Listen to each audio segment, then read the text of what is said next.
So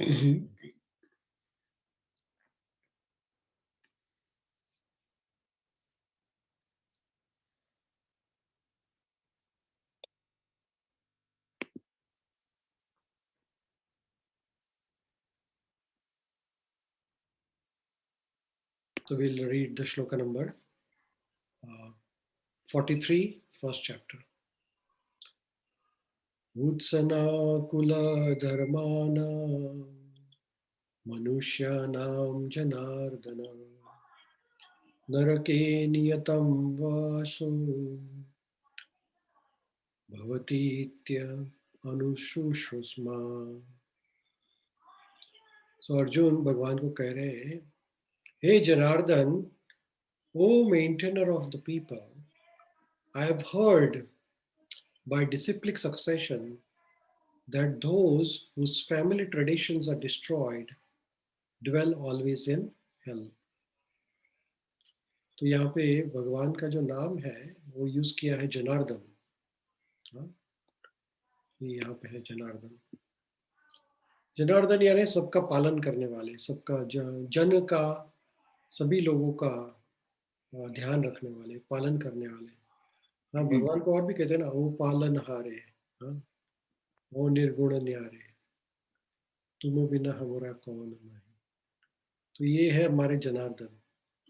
तो भगवान को कहते हैं भगवान कृष्ण, जिनके जीवन में कुल धर्म, कुल धर्म यानी कि हमारे हर एक के फैमिली में कुछ न कुछ ट्रेडिशंस रहते हैं. जैसे कि एक ट्रेडिशन है हमारे में श्राद्ध का सेरेमनी, श्राद्ध करना. जैसे कि हमारे कोई पूर्वज है, उनकी मृत्यु हो गई है, तो एक श्राद्ध का महीना आता है, उसमें हम श्राद्ध करते हैं. तो श्राद्ध करते वक्त हम फिर भगवान विष्णु का पूजा करते हैं. फिर जो प्रसाद है वो हम या तो ब्राह्मणों को खिलाते हैं, दान दक्षिणा करते हैं, या फिर पशु पक्षी को भी खिलाते हैं. ऐसे अलग अलग टाइप के मेथड है, लेकिन एक प्रकार का ट्रेडिशन है. वैसे ही बहुत सारे ट्रेडिशन हर एक समाज में है. कौन बोल रहे थे? विशाल बोल रहा था. Okay.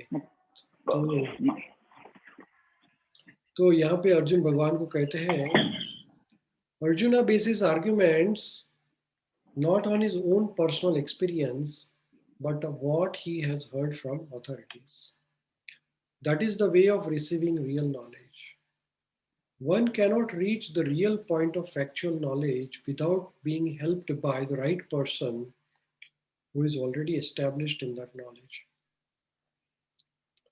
There is a system in the Varnashram Institute by which, before death, one has to undergo the process of atonement for his sinful activities. One who is always engaged in sinful activities must utilize the process of atonement called as prayaschitta. Without doing so, one surely will be transferred to hellish planets to undergo miserable lives as a result of sinful activities. तो यहाँ पे एक दूसरा शब्द है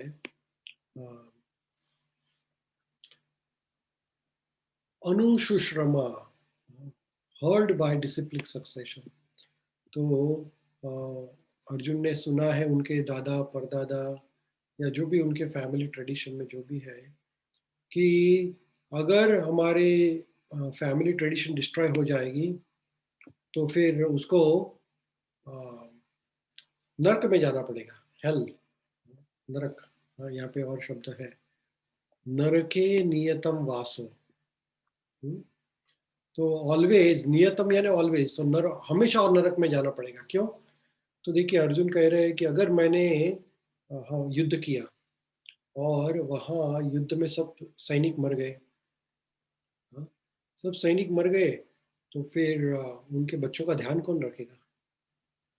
उनकी जो wife है वो तो विडो हो जाएगी, और फिर वो जो वाइफ विडो हो जाएंगी तो उनका लोग गैर फायदा भी उठा सकते हैं. तो उनका रक्षण कौन करेगा? उनकी वाइफ का रक्षण कौन करेगा? उनकी पत्नियों का रक्षण कौन करेगा? उनके बच्चों का रक्षण क्या करेगा? कौन करेगा? और अगर वो सब मर गए तो उनकी एक जो फैमिली ट्रेडिशन है वो खत्म हो जाएगी।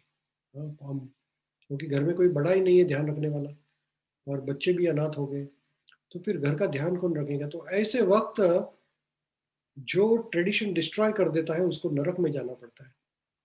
तो कहते हैं कि हे जनार्दन, क्या मैं वो कारण नहीं बन सकता हूँ कि मेरे कारण ही ये लोग सब नरक, ये सब मर जाएंगे, उसके कारण मुझे नरक में जाना पड़ेगा? ऐसा अर्जुन का डाउट है यहाँ पे। तो भगवान को एक कारण बता रहे हैं।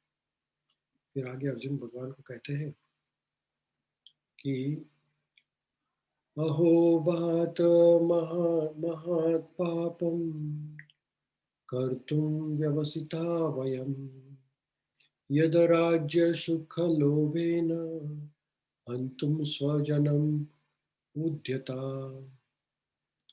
तो कहते हैं कि alas, how strange it is that we are preparing to commit greatly sinful acts driven by desire to enjoy royal happiness. We are intent on killing our own kinsmen. यद राज्य सुखेन लोभेन, तो ये दिख रहा है आपको? तो राज्य का सुख भोगने का लोभ हो रहा है, ऐसा अर्जुन कह रहे हैं। आपको क्या लग रहा है, अर्जुन का जो युद्ध है वो क्या राज्य के लोभ से हो रहा है? युद्ध किसके हिसाब से युद्ध हो रहा है? ये युद्ध होने का कारण अधर्म।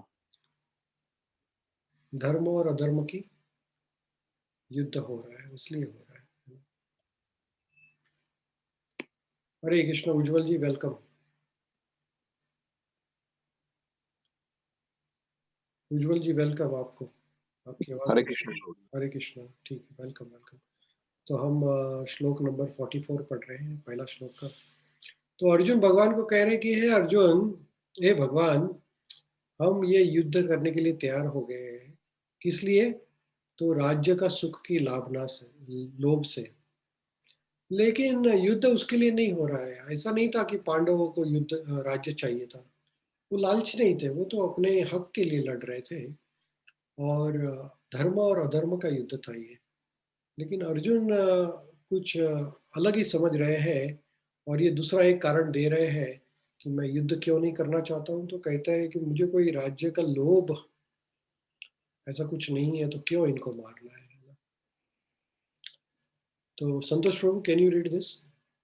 Yes, driven by selfish motives, one may be inclined to such sinful acts as the killing of one's own brother, father, and mother.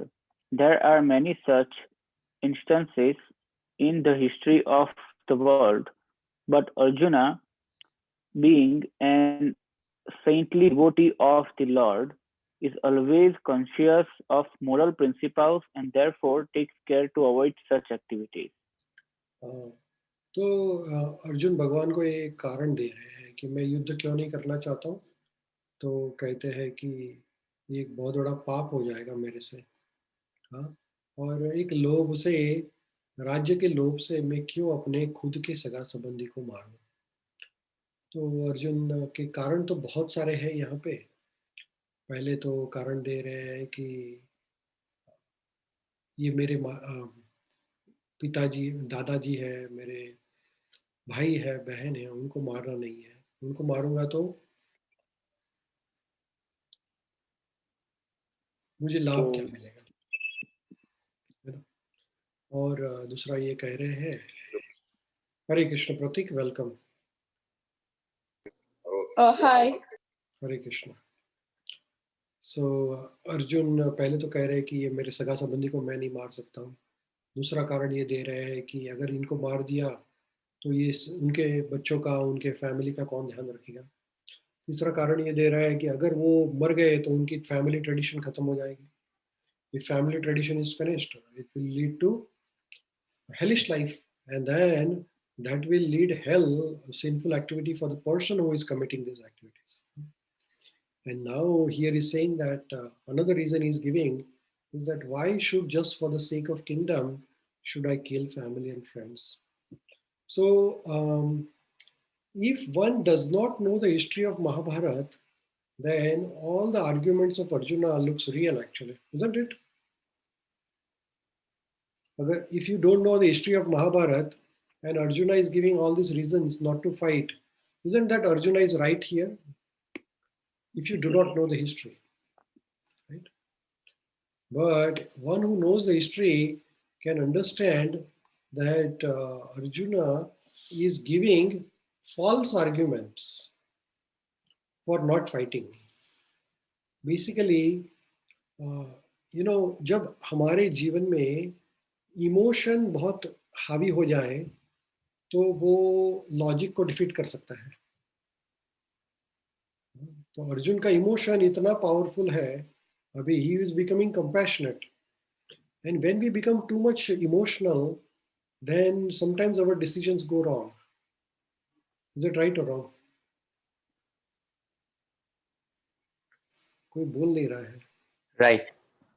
Yes. Right. Emotional यानी जैसे कि हम दुखी हो गए बहुत, तो हमारे डिसीजन रॉन्ग हो सकते हैं. वैसे हम बहुत क्रोधित हो गए तो हमारे डिसीजन रॉन्ग हो सकते हैं. और वैसे हम बहुत इमोशनल हो गए, तो जो इमोशनल लोग रहते हैं उनको ज़्यादा नुकसान होता है कभी कभी, क्योंकि वो इमोशन में डिसीजन ले लेते हैं. और फिर जैसे कि अर्जुन ने युद्ध में भावुकता में एक डिसीजन ले लिया, क्या तो कल शाम सूर्यास्त के पहले मैं जयद्रथ का वध कर दूंगा. अभी उसको वध करना इजी नहीं था इतना, लेकिन भावनावश होके उसने व्रत ले लिया. अब वो तो भगवान थे, तो भगवान ने सूर्य के आगे बादल लेके आए, जयद्रथ बाहर आया और उसका वध करा दिया भगवान ने. नहीं तो क्या होता अर्जुन का, अर्जुन तो मर जाना था डूब के तभी, है ना. तो एक पाठ यहाँ भगवत गीता से हम ये ले सकते हैं, कभी भावुक होके कोई चीज कहनी नहीं है. समझ में आ रहा है आपको? Do you all agree with this? Yes और no? Yep, absolutely. You agree? Agree. So now my question to all of you is that how should we take a decision? निर्णय कैसे ले?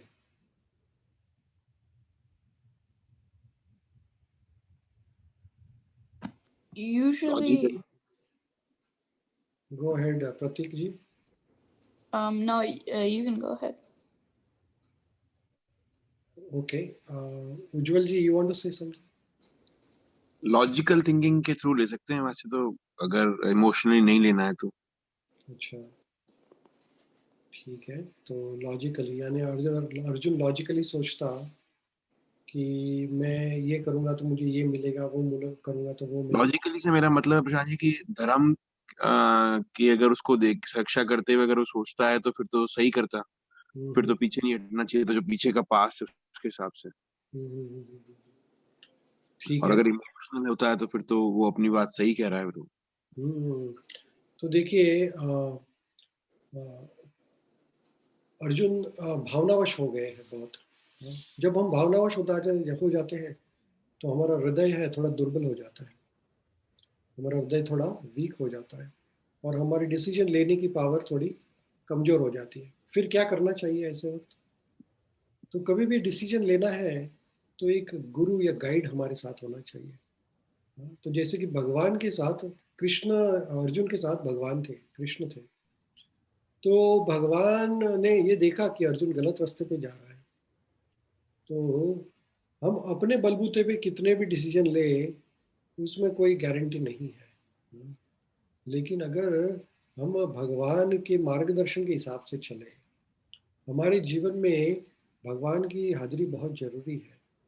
लेकिन हमारा क्या हो गया है कि हमारा भगवान से कनेक्शन डिस्कनेक्ट हो गया है ना. हमें भगवान के लिए समय नहीं है. इसलिए अर्जुन भाग्यशाली था कि भावनावश होते हुए भी भगवान के साथ था, तो भगवान ने उसको रास्ता दिखाया कि अर्जुन ऐसा नहीं करना है आपको.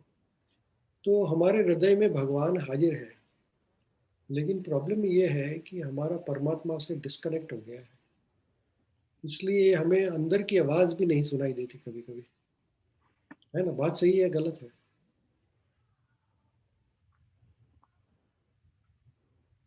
सही है Yeah. प्रभु.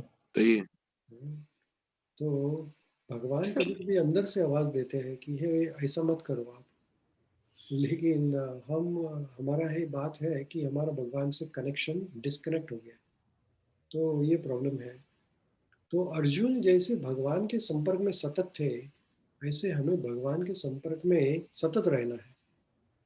तो फिर हमें भगवान जरूर से गाइड करेंगे। 9वें अध्याय में 21वें श्लोक में भगवान अर्जुन को कहते हैं कि अर्जुन योगक्षेमम वहाम्यहम, अगर आप मेरे साथ रहेंगे तो आपके जीवन में जिसकी कमतरता है वो मैं पूरी कर दूंगा, और जो आपके जीवन में है उसको मैं संभाल के रखूंगा। आपको मालूम है योगक्षेमम वहाम्यहम ये कौन से कंपनी का ब्रिज वाक्य है? हाँ, इंडिया में एक कंपनी है, उन्होंने ये भगवत गीता का श्लोक लिया है योगक्षेमम वहाम्यहम, और इसको उन्होंने अपना ब्रांड नेम बना दिया है, ब्रांड वाक्य कहते हैं ना वो। किसको मालूम है ये? कौन बताएगा? I can guess LIC. हाँ, absolutely correct, absolutely I correct. have no idea. Life insurance company of India, LIC India ने योगक्षेमम वहाम्यहम ये उनका बृहद वाक्य है। हाँ, तो ये भगवान अर्जुन को कहते हैं, हे अर्जुन तेरे पास जो है वो मेंटेन रखूंगा, चिंता मत कर। तो LIC वाले कहते हैं आप चिंता मत करिए, हम आपका सब ख्याल रखेंगे, आप मर जाएंगे तो आपके पीछे हम ध्यान रखेंगे। लेकिन ये LIC वाले तो क्या करेंगे? लेकिन भगवान, हम भगवान के साथ रहेंगे तो कैसे भी मुश्किलें आ गई तो जैसे अर्जुन भगवान के साथ हमेशा रहे, अच्छे समय में भी और बुरे समय में। जब भी राज्य आया तभी भी अर्जुन भगवान के साथ ही थे। और हम श्रीमद् भागवतम पढ़ रहे हैं आजकल संडे संडे को, जो आप में से कोई आता रहेगा संडे भागवतम क्लास में, तो हमने 15वां अध्याय पढ़ा था, पहले कैंटो का पहले खंड का 15वां अध्याय। उसमें हमने पढ़ा था कि when Lord Krishna left this planet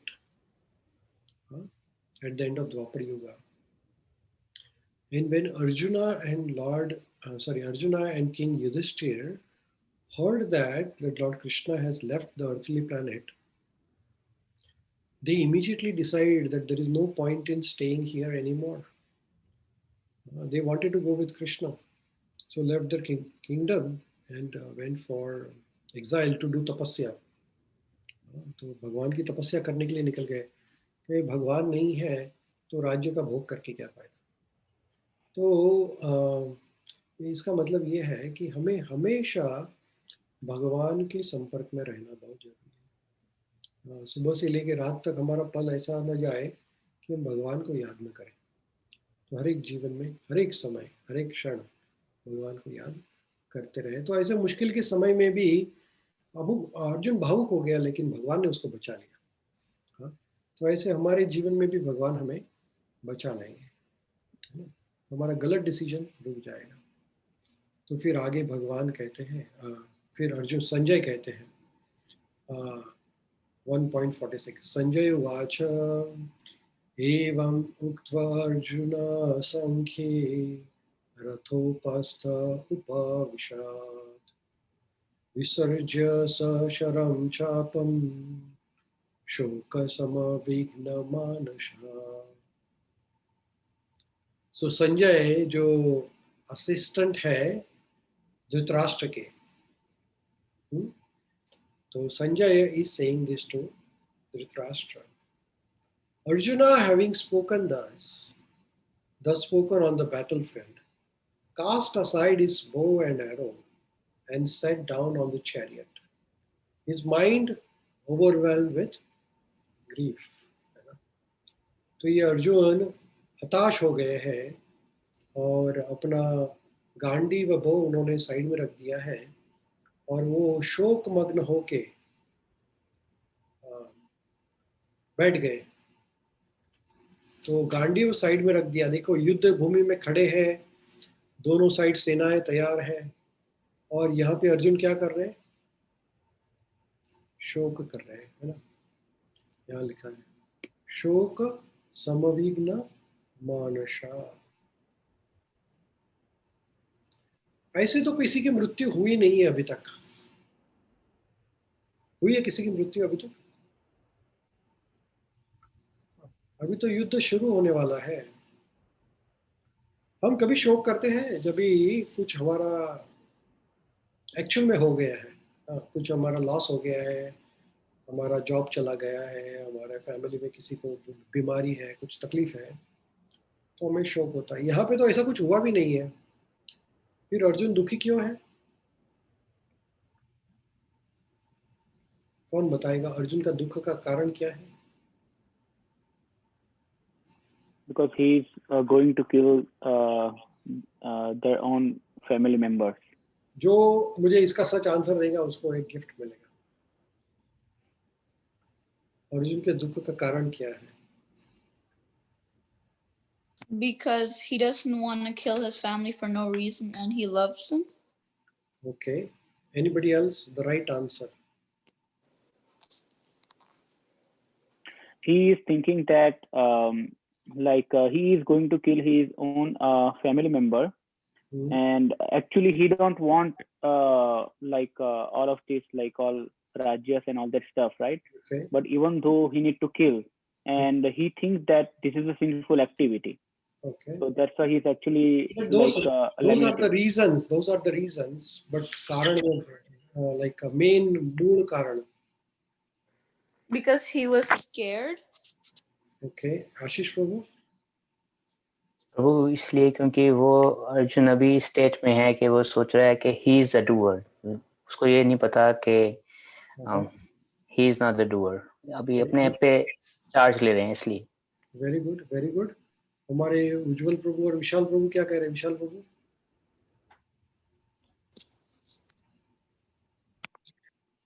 यही लगता है प्रशांत जी की वो मतलब वो यही सोच रहे थे कि मैं अपने मतलब वो अपने कर्म को देख रहे थे ज्यादा कि मैं कर रहा हूँ इस कार्य को धर्म के बजाय, और मतलब नियति मैं यहाँ पे हाईलाइट कर देता हूँ तो आपको मालूम पड़ जाएगा उसका कारण क्या है। उनके दिमाग में चल रहा था ऐसा मन जो। हाँ, देखिए भगवान ने बता दिया है। हाँ? मन, मानसा, है ना? तो इनके दुख का मेन कारण क्या है?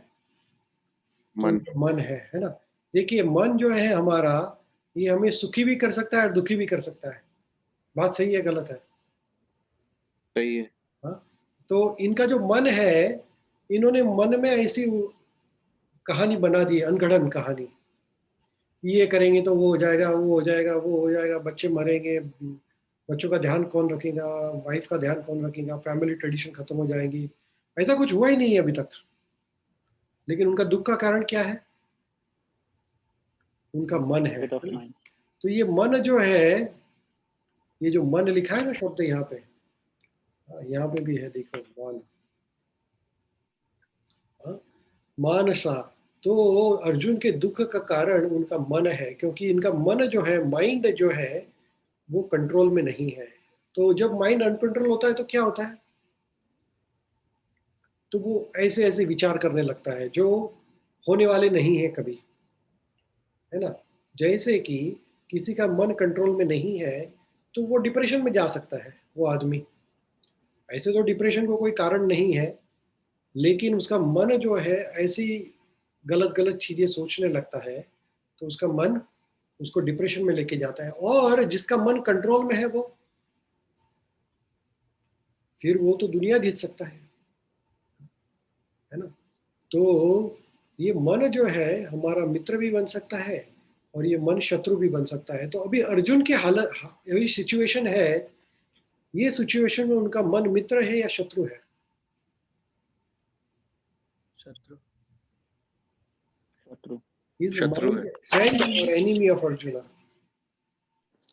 Number one enemy. Ah, absolutely. The mind which pulls you down is your enemy. Is that right? Yep. अभी देखिए, अर्जुन कोई साधारण व्यक्ति है आपके मेरे जैसा। Arjun is not like ordinary person, you know. He is a person with such a great strength that single-handedly he could defeat entire Kaurava army actually in the Virat Yuddha. Arjun is such a powerful man that he could fight with Lord Shivji. When Shivji came in front of a hunt in form of a hunter, Arjun fought with Shivji, and Shivji was pleased with him. So here we can see that such an extraordinary personality, his mind becomes unstable, and he gives up his bow and arrow, and he sits down and he says that I'm not going to fight. He is lamenting, शोक. देखिए आज की तारीख में हम देखते हैं कितने सारे लोगों को डिप्रेशन हो रहा है ना। जैसे अभी एक कोई फेमस एक्टर था, उसने डिप्रेशन में आत्महत्या कर ली। फिर बहुत सारे लोग हैं जो ऐसे ही अंदर के अंदर सल्किंग है। बात सही है, गलत है? तो ये क्यों हो रहा है? क्योंकि शोक समविघ्न मनसः। तो ये जो मन है, यही हमें जीवन जिता भी सकता है और जीवन हरा भी सकता है ना। तो भगवान भगवत गीता का 6वां अध्याय जब हम पढ़ेंगे तो भगवान अर्जुन को कहेंगे कि ये जो मन है, यही आपका मित्र भी हो सकता है और यही आपका शत्रु हो सकता है। तो जो मन अगर चाकू के जैसा है, चाकू जो है सीज है ना, नाइफ, अगर नाइफ बहुत धारदार नाइफ बना दिया आपने, तो नाइफ के क्या हो सकता है? दो चीजें हो सकती है। एक तो डॉक्टर के हाथ में दिया तो वो सर्जरी कर सकता है, और एक चोर के हाथ में दिया तो वो मर्डर कर सकता है। नाइफ तो एक ही है, लेकिन उसका यूज दो हो गए। वैसे ही ये जो मन है, ये इसको बहुत धारदार है। तो ये मन जो है हमारा नाश भी कर सकता है और हमारा उत्कर्ष भी कर सकता है। तो ये हमें मन को कंट्रोल में रखना है। तो अर्जुन, उनका मन जो है, यहाँ पे और एक बार आया शब्द mind, it was overwhelmed with grief. तो देखिए यहाँ पे शोक है, वो मन के ऊपर हावी हो गया। फिर कभी कभी लोभ मन के ऊपर हावी हो जाता है, या लोभ सब जगह मन में छा जाता है। फिर कभी भी कामनाएं मन के अंदर छा जाती है, कभी कभी ईर्ष्या मन के अंदर छा जाती है। तो ये अलग अलग भावना है, काम, क्रोध, मद, मोह, मात्सर्य, और कभी कभी अहंकार भी मन में छा जाता है। तो ये सब जो शत्रु है हमारे, वो कहाँ छुपे हुए हैं? मन में। Where are they hiding? All enemies? मन के अंदर। Absolutely. See, the mind is the place, sitting place for all the enemies within our life. तो यहाँ पे ये श्लोक में हम देख सकते हैं कि अर्जुन जैसा बड़ा शक्तिशाली योद्धा, जिसको कोई हरा नहीं सकता है, ऐसा योद्धा खुद से हार गया, उनका मन से हार गया, है ना। तो देखिए अगर हमने मन जीत लिया तो पूरी दुनिया जीत ली, और अगर मन हार गए तो पूरी दुनिया हार गए। अगर आपके पास बहुत सारा धन दौलत है, आपके पास सब कुछ है, बच्चे हैं, बीवी है, माँ बाप है, क्या नहीं है आपके पास, लेकिन अगर आपका मन ही आपके काम में नहीं है तो फिर उसका कोई फायदा नहीं। नहीं है। लेकिन ऐसा आदमी जिसके पास कुछ भी नहीं है, पैसे भी नहीं है, धन दौलत कुछ भी नहीं है, लेकिन उसका मन भगवान की सेवा में लगा है, तो कौन सा व्यक्ति ज्यादा खुश है? जिसका मन प्रसन्न है, भगवान में लगा हुआ है। देखिए आप जब वृंदावन जाएंगे, आप कभी यात्रा के स्थल जाएंगे, तो वहाँ पे देखिएगा कि गरीब लोग जो रहते हैं उनके पास ज़्यादा कुछ नहीं रहता है, लेकिन अगर आप उनके घर पे जाएंगे तो वो आपको रोटी के लिए ज़रूर पूछेंगे कि आप कुछ खाएंगे। तो क्यों? तो वो संतुष्ट है। जब मैं वृंदावन जाता हूँ ब्रज में, तो मंदिर की परिक्रमा करते हैं, तो ब्रजवासी जो है वो जो परिक्रमा करते हैं उनको रोटी खिलाते हैं, ब्रज रोटी रहते हैं वृंदावन की। तो बड़े प्रेम से खिलाते हैं वो लोग, क्योंकि उनके पास बहुत सारा नहीं है लेकिन प्रेम बहुत सारा है। तो मन उनका भगवान की सेवा में लगा है। तो उनको ऐसा 500, 1000, 2000, 10,000 लोग भी आ गए वहाँ यात्रा करने के लिए वृंदावन में परिक्रमा में, तो ब्रजवासी सबको खिलाएंगे। ऐसा कभी नहीं पूछेंगे कि 2 रुपया दो, 5 रुपया दो, ऐसा कभी नहीं पूछेंगे। क्यों? क्योंकि उनका मन भगवान की सेवा में लगा है। तो अर्जुन के पास सब कुछ होते हुए भी अर्जुन शोक मग्न हो गए हैं और अर्जुन वहाँ पे बैठ गए हैं।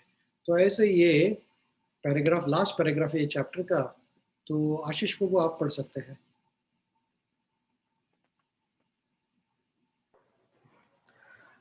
While observing the situation of his army, Arjun stood up on the chariot, but he was so afflicted with lamentation that he sat down again, setting aside his bow and arrows.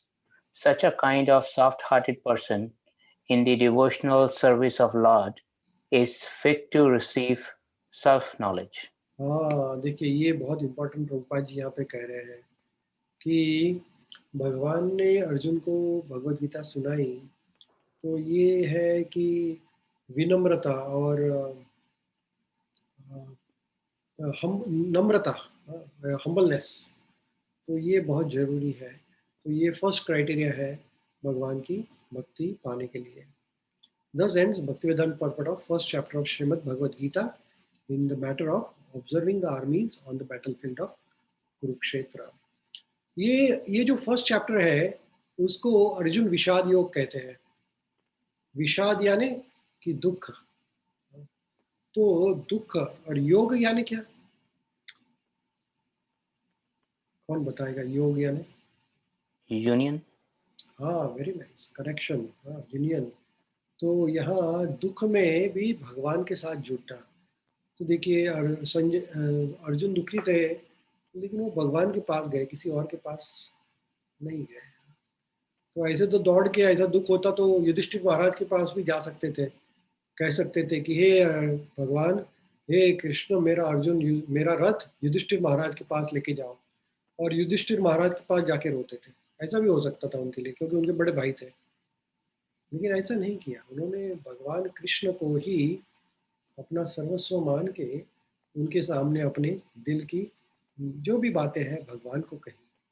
तो हमारे जीवन में भी कभी दुख आ जाए और हम अगर भगवान से कनेक्टेड है, तो हम भगवान को कह सकते हैं कि हे प्रभु, देखिए मेरे जीवन में इतनी दुविधाएं हैं। ऐसे तो भगवान को कहने की कोई ज़रूरत नहीं है, क्योंकि भगवान तो सर्वज्ञ है, उनको सब कुछ मालूम है हमारे जीवन के बारे में। लेकिन यहाँ पे अर्जुन भगवान को कह रहे हैं कि भगवान ये ऐसा ऐसा मेरे साथ हो रहा है। तो अभी हम दूसरा अध्याय पढ़ेंगे। अभी से भगवत गीता का जो दूसरा अध्याय है, ये है कंटेंट्स ऑफ गीता समराइज्ड। तो अगर हम दूसरा अध्याय ठीक से करते हैं तो पूरी भगवत गीता का सार दूसरे अध्याय में है। हाँ, तो इसको कहते हैं सांख्य योग भी कहते हैं। तो हम दूसरा अध्याय पढ़ना चालू करेंगे। तो आज दूसरा अध्याय चालू कर देंगे, फिर नेक्स्ट टाइम उसको कंटिन्यू करेंगे। 2.1 संजय उवाच तं तथा कृपयाविष्टम् अश्रुपूर्णकुलेक्षणं विषीदन्तम् इदं वाक्यम् उवाच मधुसूदन। तो यहाँ पे संजय कह रहे हैं, seeing Arjun full of compassion, his mind depressed, his eyes full of tears, Madhusudana, Krishna spoke the following words. तो यहाँ पे मधुसूदन ये भगवान का दूसरा एक नाम है। हमने पहले भी पढ़ा है ये नाम। तो भगवान को मधुसूदन क्यों कहते हैं? कौन बताएगा?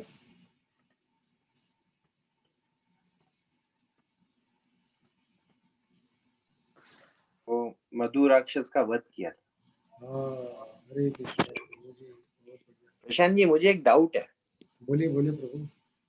आप बार बार अर्जुन को ऐसा कह रहे हैं कि अर्जुन दयालु भक्त है।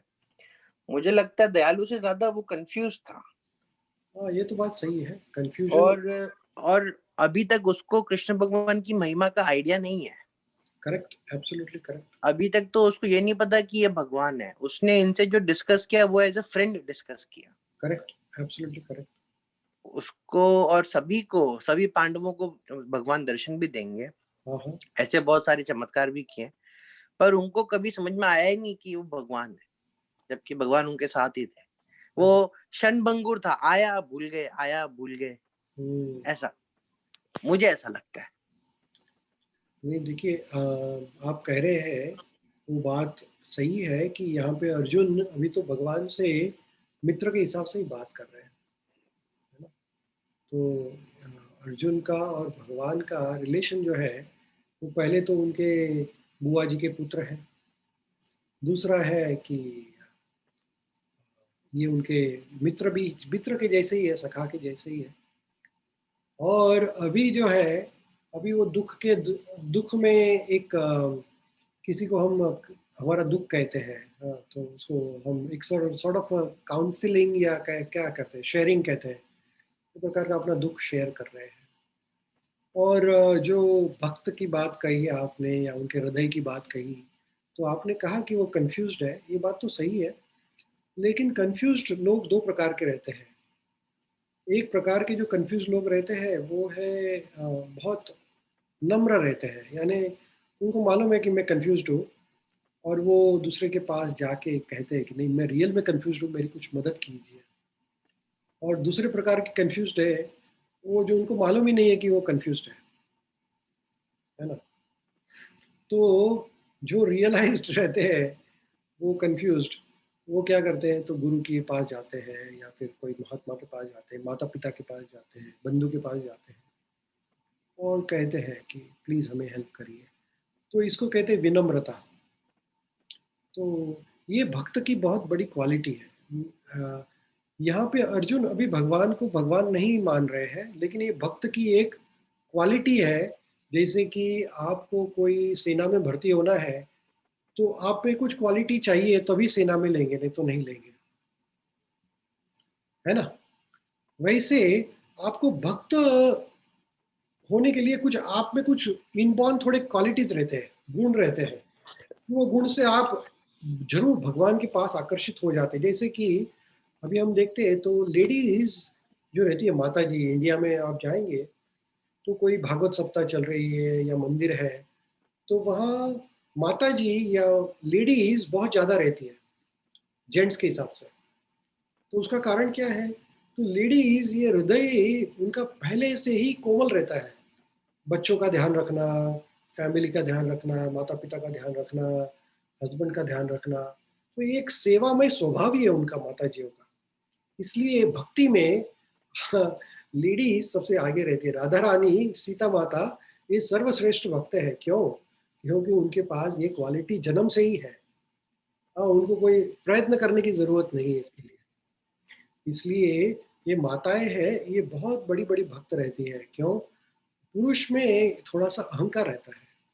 पुरुष वर्ग जो है ये बड़ा अभिमानी रहता है, मस्कुलाइन जो बॉडी है ना, तो उनको रहता है कि अरे हम ही कर सकेंगे। लेकिन माताएं हैं, ये बहुत भगवान पे डिपेंडेंट रहती है। उनका देखिए, वो मंदिर में जाएंगे ना तो दो जन भक्त देखेंगे आप, एक पुरुष और एक महिला। तो जो माताएं हैं वो बड़े भाव से भगवान का भजन करती है, और मैक्सिमम सेवाएं माता ही करती है ना? क्यों? क्योंकि उनमें जन्म से ही ये क्वालिटी है, सेवा करना, है ना? देखिए, बच्चों की सेवा जो माँ कर सकती है वो पिताजी कभी नहीं कर सकते। कर सकते आप? बताइए विशाल को। अभी आपने पब्लिकली पूछा है तो मैं तो हाँ ही बोलूंगा। आप कह सकते हैं, लेकिन आपको मालूम है कि जो माता करती है वो कोई नहीं कर सकता। सही बात है प्रशांत जी। इसलिए भक्ति में सेवा ये बहुत बड़ी बात है, और सेवा करने के लिए आपको त्याग जरूरी है। और ये त्याग की जो भावना है ना, वो जन्म से ही या बचपन से ही माताओं में रहती है। इसलिए अगर वो माताएं चाहे कि मुझे भक्ति करनी है तो उनके लिए मार्ग सुकर है। क्यों? क्योंकि वो जो क्वालिटी भक्त की चाहिए वो ऑलरेडी है उनमें, है ना? जैसे कि कोई शरीर से बहुत पहलवान है, पहलवान यानी not heavy weight, but strong है, मस्कुलाइन है, तो अगर वो चाहे कि मिलिट्री में जाना है तो मिलिट्री में जाना उसके लिए इजी है। लेकिन मेरे जैसा जो हेल्दी नहीं है या वो स्ट्रांग मस्कुलाइन नहीं है, उसको मिलिट्री में जाना है तो प्रॉब्लम हो जाएगा, क्योंकि उसके पास वो बेसिक क्वालिफिकेशन की कमी है। इसलिए अर्जुन जो है उसका हृदय कोमल है, उसने देखा सामने की शत्रु सेना खड़ी है और वो सेना उनको मारने के लिए आई है, लेकिन एक हृदय जो है भक्त का वो बहुत कोमल रहता है। भक्त क्या सोचता है कि अरे ये मेरा दुश्मन है, लेकिन इसका बुरा नहीं होना चाहिए।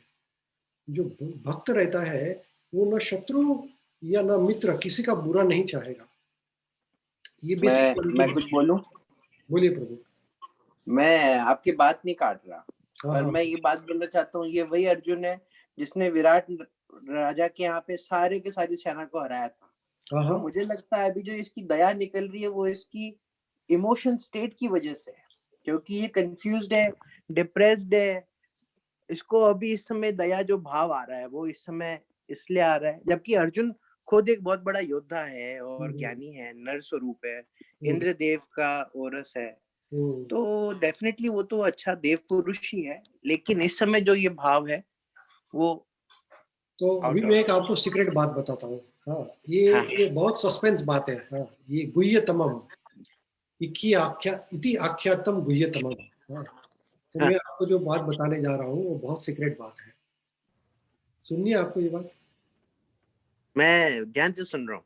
अच्छा, तो ये सस्पेंस बता रहा हूँ भगवत गीता का, जो आगे जाके आएगा, लेकिन अभी मैं सस्पेंस बता रहा हूँ भगवत गीता का। तो ये भगवान जो है, ये भगवान ही अपने भक्त को ऐसी दुविधा में डाल देते हैं। क्यों डालते हैं? क्योंकि भगवान की इच्छा है कि अर्जुन कंफ्यूज हो जाए, और भगवान की इच्छा है कि मैं भगवत गीता वापस कहूँ यहाँ पे। क्योंकि आप जब भगवत गीता का 4था अध्याय पढ़ेंगे तो अर्जुन भगवान को पूछते हैं कि हे भगवान, ये सब ज्ञान के बारे में आप बता रहे हैं, तो आप मुझे बताइए कि आपको ये कैसे मालूम? तो भगवान कहते हैं कि ये जो ज्ञान है, मैंने भगवत गीता को जो ज्ञान है, मैंने सन गॉड विवाश्वन को दिया था। विवाश्वन ने अपने पुत्र मनु, और मनु ने इक्ष्वाकु को दिया। हाँ, एवं परंपरा प्राप्ति इमम राजर्षयो विदु स काले ने महता योगो नष्ट परंतप। तो जैसे जैसे समय बीतता गया, ये भगवद गीता का ज्ञान नष्ट होता गया, और इसलिए ये भगवद गीता का वापस ज्ञान मुझे दे रहा है। हाँ, तो अगर भगवद गीता भगवान अर्जुन को नहीं कहते तो शायद आज आप और मैं भगवद गीता नहीं पढ़ते। और भगवान अर्जुन को भगवद गीता तभी कहते हैं जब अर्जुन विषाद में आ जाता, कंफ्यूज हो जाता, अर्जुन भगवान को सरेंडर हो जाता। वैसे ही आप देखेंगे तो श्रीमद् भागवतम में परीक्षित महाराज जो थे, परीक्षित महाराज के हाथ जो भी हो गया, गलती हो गई, मिस्टेक हो गई, जो भी आप समझ लो, हाँ, तो उन्होंने ऋषि का अपराध कर दिया और उनको श्राप मिला श्रृंगी का। और परीक्षित महाराज गए सुखदेव गोस्वामी के पास, और सुखदेव गोस्वामी ने पूरी भागवत कथा सुनाई। तो ये भागवत कथा भी आज हम सुन रहे हैं क्योंकि परीक्षित महाराज को श्राप मिल गया, लेकिन ये भी भगवान की इच्छा है। तो ये दुनिया में एक भी पत्ता भगवान की मर्जी के बिना नहीं हिलता है। इसलिए आप बता रहे हो, बात सही है। ये वही अर्जुन है जिसने विराट युद्ध में कौरव सेना को हराया था, और ये वही अर्जुन है जिसने शिव जी के साथ युद्ध किया था, और यही अर्जुन है जो महाभारत के युद्ध में विषाद में रो रहा है। कारण क्या है? कि ये भगवान है। हाँ, तो इसका मेन सीक्रेट कारण भगवान है। भगवान चाहे तो राखे कृष्ण मारे केन, मारे कृष्ण राखे केन। अगर भगवान की इच्छा है तो आपको कौन हरा सकता है? और भगवान की इच्छा नहीं है तो आप कभी भी जीत नहीं सकते, है ना? तो ये सब भगवान के इच्छा से हो रहा है, और ये भगवान अलग अलग प्रकार से अपने भक्तों के जीवन में इंटरफियर करते हैं। कभी भगवान अपने भक्त को दुख में डाल के उसकी महिमा बढ़ाते हैं, जैसे कि आज अर्जुन का इतना महिमा है, आज हम इतना अर्जुन के बारे में बात कर रहे हैं क्योंकि वो भगवान की इच्छा थी कि अर्जुन, आप निमित्त मात्रे ना, आप निमित्त बनो, मैं तो ये सबको मारने वाला हूँ। हाँ, है ना, भगवान तो सबको मारने के लिए आए थे, लेकिन भगवान ने अर्जुन को निमित्त बनाया। वैसे भगवान की इच्छा है तो भगवान की इच्छा से ही ये सब होता है, तो उनकी इच्छा के आगे कुछ भी नहीं हो सकता। तो आपकी बात सही है कि वही अर्जुन है। तो ये भावनावश, ये अलग अलग कारण हम दे सकते हैं, बहुत सारे कारण आप भी दे सकते हैं, मैं भी दे सकता हूँ, लेकिन इसका महत्व का कारण ये है कि भगवान की इच्छा है ना। तो ये सीक्रेट समझ में आ गया प्रभु जी आपको? आपने सही कहा था कि सेकंड चैप्टर खत्म करेंगे तभी सेकंड चैप्टर समझ में आएगा, तभी पूरी गीता समझ में आएगी। हाँ, तो गीता का देखिए, मैं आपको एक बात बताता हूँ कि आप गीता पूरी पढ़ ली, आप गीता के 700 के 700 श्लोक कंठस्थ कर लिए, शब्द बाय शब्द उसका ट्रांसलेशन पढ़ लिया, कंठस्थ हो गया, लेकिन उसका सीक्रेट नहीं समझ पाए तो गीता का कोई अर्थ नहीं। और सीक्रेट क्या है? सीक्रेट यही है कि भगवान कृष्ण, मधुसूदन, इनकी इच्छा के बिना कुछ नहीं हो सकता है, और अगर उनकी शरणागति में हम चले गए तो फिर सब कुछ हो सकता है ना। ये गीता का सारांश है। बाकी गीता का ऐसे तो बहुत सारे श्लोक है, लेकिन अल्टीमेट एम इज शरणागति। हे प्रभु, हम आपकी शरण में आ गए हैं, तो आप प्लीज, जैसे अर्जुन को आपने मार्गदर्शन किया, वैसे हमारे जीवन में आप पार्थ सारथी बन जाइए, और मेरे मन का जो रथ है वो आप चलाइए। मुझे और कोई नहीं चाहिए। तो ये महत्व का चीज है। तो यहाँ पे ये अर्जुन की कथा, महाभारत की कथा, देखिए वेदव्यास जी की एक बात बताता हूँ मैं आपको, कि वेदव्यास जी ने बहुत सारे वेद लिखे, पुराण लिखे, उपनिषद लिखे, फिर उन्होंने उसका सारांश महाभारत में डाला। लेकिन उन्होंने क्या किया मालूम है? महाभारत तो है ही, लेकिन महाभारत में सभी वेदों का सार ये भगवत गीता में है। तो सामान्य जनता कैसी रहती है कि उनको कथा में ज़्यादा रुचि रहती है, इसलिए उन्होंने महाभारत लिखा, लेकिन उसका जो मेन जो है भीष्म पर्व में डाल दिया है। तो महाभारत का जो निचोड़ है, या सब वेदों का निचोड़ है, ये भगवत गीता है। और ये भगवत गीता का निचोड़ क्या है? तो भगवान की शरणागति। तो अर्जुन जैसे सरेंडर हो गए, वैसे हम सरेंडर हो जाए तो भगवत गीता सार्थक है। नहीं तो वाद विवाद तो बहुत होते हैं, लेकिन शरणागति नहीं है तो कुछ फायदा नहीं। तो यहाँ पे बहुत सारे कारण अर्जुन ने भी दिए। हाँ प्रभु जी बोलिए, आशीष प्रभु। तो हम भी भगवान की शरण में तभी जा सकते हैं अगर भगवान की इच्छा हो तो। हाँ, ये बात सही है। देखिए, हम कभी कभी भक्तों को कहते हैं आप मंदिर आइए, तो कहते हैं हाँ भगवान की इच्छा है तो मंदिर जरूर आएंगे। अरे भगवान की इच्छा है भाई, आप गाड़ी चलाओ और आओ इधर। हाँ, नहीं टीवी देखते बैठेंगे और टीवी देखेंगे और बोलेंगे भगवान की इच्छा है तो जरूर आएंगे, तो ऐसा नहीं चलता है। हाँ, तो भगवान, God helps to those who help themselves. तो हम ऐसा, जैसे जैसे कहते हैं कि आप भगवान के नाम का स्मरण क्यों नहीं करते, तो कहते हैं कि समय नहीं है। फिर कहते हैं जब भगवान शक्ति देंगे तो हम कर लेंगे। अरे भगवान ने 2 हाथ दिए तो पैर दिए, 2 आंखें दी, एक मुंह दिया, 2 कान दिया, तो इसके आगे और क्या चाहिए? तो भगवान के नाम का स्मरण कर दिए, जप माला करना है। हाँ, तो नहीं करते ये लोग, क्या? तो कहते हैं कि जब भगवान कहेंगे तो हम करें। तो ऐसा नहीं हो सकता है। देखिए, आप अगर एक कदम लेंगे तो भगवान 1000 कदम बढ़ाएंगे आपके सामने।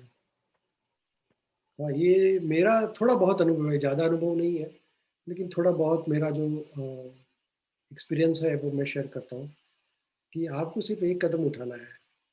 फिर तो भगवान, देखिए आप छोटा बच्चा रहता है, जैसे हमारी भव्या है, वृषा है, तो इनको आप ऐसे हाथ करेंगे, और सिर्फ आपको हाथ ही करना है, वो दौड़ते दौड़ते आएंगे आपके पास। हाँ, तो ऐसे आपको सिर्फ एक कदम लेना है तो वो आपके सामने 1000 कदम दौड़ के लेके आएंगे। तो भगवान की इच्छा है, इसलिए वो हमारे हृदय में समाये हुए हैं परमात्मा के रूप में। बात सही है नहीं गलत आशीष प्रभु? बिल्कुल सही है प्रभु, आपने एग्जाम्पल भी बहुत अच्छा दी। नहीं, ये तो देखिए कि भगवान हमारे पर इतने कृपालु है कि हमारे हृदय में आके बस गए परमात्मा के रूप में। और ऐसा सृष्टि का एक भी जीव नहीं है जिसमें परमात्मा नहीं है। ऐसा कोई जीव है जहाँ परमात्मा नहीं है? ऐसा कोई कण है जहाँ पे परमात्मा नहीं है? तो देखिए भगवान की दया और कृपा इतनी है कि वो हमारे शरीर में आके बस गए। ये शरीर जिसमें सिर्फ मल और मूत्र ही है, बाकी कुछ नहीं है अंदर। देखिए आप कभी मरे हुए आदमी की लाश के पास जाएंगे तो उसमें से दुर्गंधी आती है, बाकी कुछ नहीं आता है ना? जैसे कोई आदमी मर जाता है तो कहते हैं कि लाश को निकालो घर से बाहर जल्दी, कभी लेके जाएंगे इसको बाहर? क्यों? अरे ये वही शरीर है जिसको तुम बहुत प्रेम करते थे, यही वही शरीर है जिसको आप चिपकते थे, अभी क्या हो गया एकदम?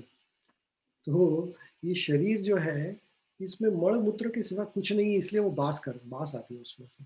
लेकिन इतने गंदे शरीर में भी भगवान रहते हैं, इसलिए ये शरीर पवित्र है। आत्मा है तो रहती है तो शरीर पवित्र है, नहीं तो शरीर में क्या पवित्रता है? ऐसा तो कुछ नहीं है। लेकिन उसमें आत्मा और परमात्मा से वो पवित्र आत्मा आती है। जैसे कि कोई एक जगह है, वो जगह पे आप मंदिर बनाओ तो पवित्र हो जाती है, और वही जगह पे आप एक पब बना दो या कोई डिस्को बार बना दो तो पवित्र हो जाती है। वैसे ही हमारा जो मन है, ये मन अगर भगवान का स्थान बन गया वो पवित्र हो जाता है।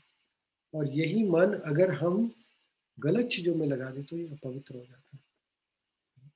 तो कथा का सारांश ये है कि अगर हम भगवान के आगे, भगवान हमारे परमात्मा के रूप में बसे हुए हमारे शरीर में, तो हम थोड़े से भी आगे बढ़ेंगे तो भगवान हमारे आगे हाथ बढ़ा देंगे, कोई प्रॉब्लम नहीं है। ठीक है, किसी का और कोई प्रश्न? तो 9:55 हो गई है, तो हम यहाँ पे विश्राम करेंगे, फिर अगले समय वापस मिलेंगे। ठीक है, सब भक्तगण की जय हो।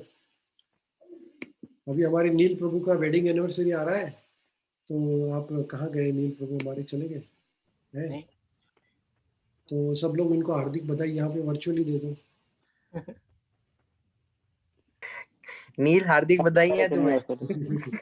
हरी बोल, happy anniversary. Thank you Ashish uncle. अभी 2 दिन बाकी है, 30 तारीख को। 30 तारीख को है। कुएं में गिर के 1 साल हो गया इनको। तो हार्दिक बधाई हो, हमारे साथ आप भी गिरे, बहुत अच्छा लग रहा है हमें। रियूनियन हो।